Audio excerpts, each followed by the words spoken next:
Hello everybody, this is ManuS and welcome back to the fourth and final part of the Justice review for Dark Frontier. And of course we're gonna look at the top 5 Justice cards. I'm not gonna forget for the rest of the series after I forgot it for Fire. Usually have to forget it for the first color and then I'll remember it. But yeah, you know the drill. Before we get started with the rest of the Justice cards, hit the subscribe button, turn on the notification icon, and please consider whitelisting eternaltitans.com and YouTube on your adblock to help support our content. And now onto the cards. Alright, we have Steel Legion, not a constructed card but an amazing limited card, kind of an uncommon spoiler almost. We had the rare that is a 4/4 Warcry 2 flyer.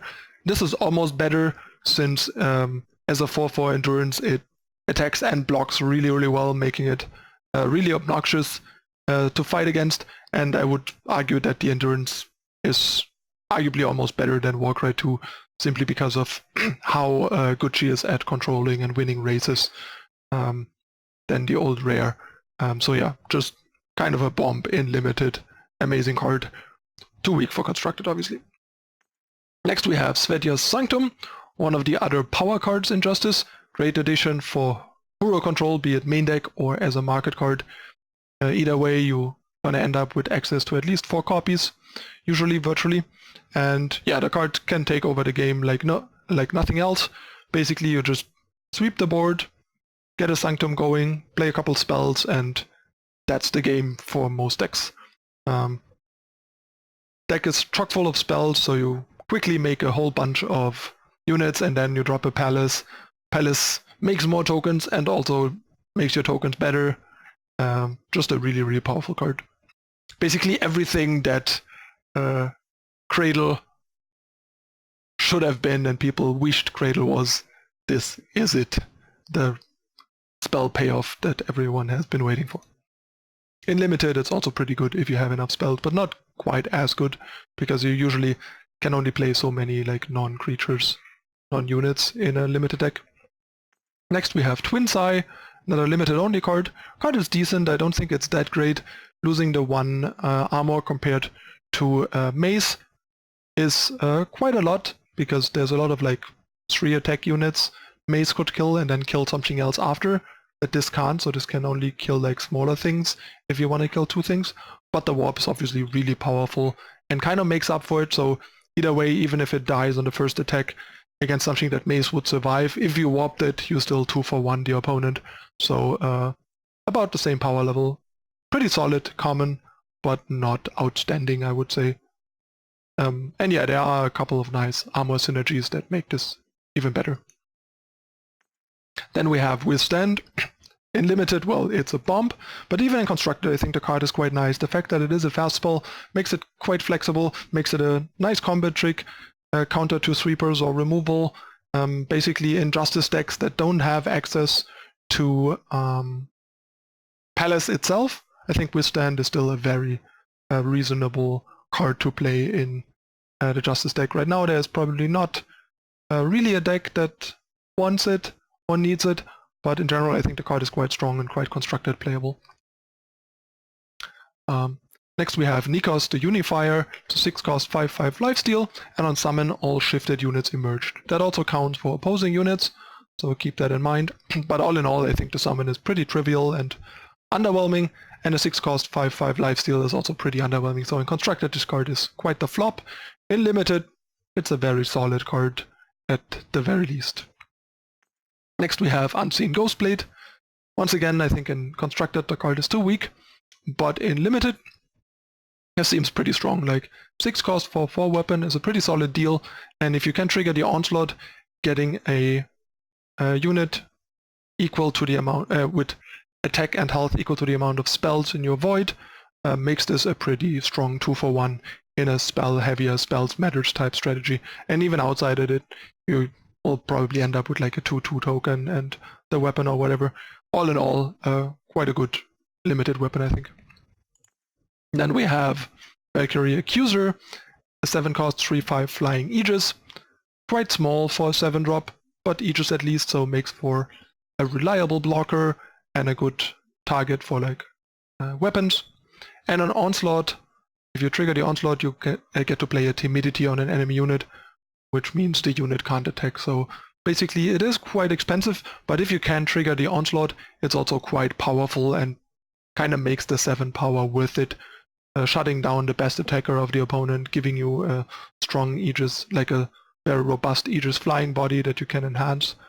So yeah, in limited, I would be pretty happy with this and pick it fairly highly, as long as I don't have too high of a curve already. Next we have Zoltar Loyalist. In limited, this is clearly a bomb, but even in constructed, the card is kind of interesting. It's kind of like a temporary Paladin's Oathbook. One of the problems with Oathbook kind of was that if you play it on 2, you need a 1-drop to take advantage of it, which a lot of decks that wanted the card didn't really have. And then if you play it on 3, it's kind of power inefficient. And this is kind of, therefore, almost better than Oathbook, because it fits into a better slot in the curve, so you can just play your typical 2-drop, then shift this on 3 and attack to get the buff. And obviously it's also much better because it is only an Oathbook for a couple of turns to get value out of it, and then turns into a real threat that still has the Oathbook ability. If you want it, for example, on itself with the Endurance, you just attack as a 7/7, then have a 7/7 blocker, and it keeps growing. And kind of mitigates the downside of Oathbook, allowing you to only attack with one of your units a bit, because you can play offense, defense much better. So yeah, this is basically everything Oathbook kind of wanted to be, which might still not be enough to for it to see much play in constructed, because there might just not be a deck that really wants this type of effect. But every time you thought about playing Oathbook in the past, you should just put this in your deck at the very least. And it is pretty powerful. It's just a bit of a... The competition is hard in constructed these days, basically. And last but not least, we have Secret Weapon. It's an 8-cost 8/8 Aegis. It has Shift 2, which is super cheap, but when the enemy player plays a unit, Secret Weapon takes an additional turn to emerge. So it might take a while till it emerges, but then you still get a 2-cost 8/8 Aegis eventually, which is super powerful. So in limited, this seems super strong. In constructed, I don't think it's particularly playable. But yeah, in limited, it still seems pretty great. And you can always just later play it as an 8-cost 8/8 Aegis if you want to, which is still a pretty solid deal. Alright, let's take a look at the top 5 cards. Once again, they are in no particular order, keep that in mind. So we have Sediti, the Killing Steel, one of the most powerful cards to come out of the set, really. It's an amazing, big, evasive 5-drop with warp and an onslaught trigger that is super powerful and can win the game on its own, basically. So quite the monster. Then we have Reclaim, a bit more innocuous, but I think it's a super powerful ramp effect that plays greatly with cards like Tilut, ramping you from turn 4 to 7 power on turn 5 for Tilut, which is amazing. And yeah, just a really strong card for justice-based ramp decks of all kinds. Then we have Minotaur Platemaker, one of the best Justice 4-drops in the game right now, as I already mentioned when we reviewed it. So a really great addition to the mid-rangey unit arsenal in Justice. Then we have Pristine Light, alongside the deity, one of the best Justice cards and one of the best cards in the set. Super powerful, basically Hailstorm for big units that also kind of lets you return the units that die on your side if you attacked first. Just insanely powerful and kind of forces you to play very differently against decks with this card in it, to not get blown out and just lose the game to it.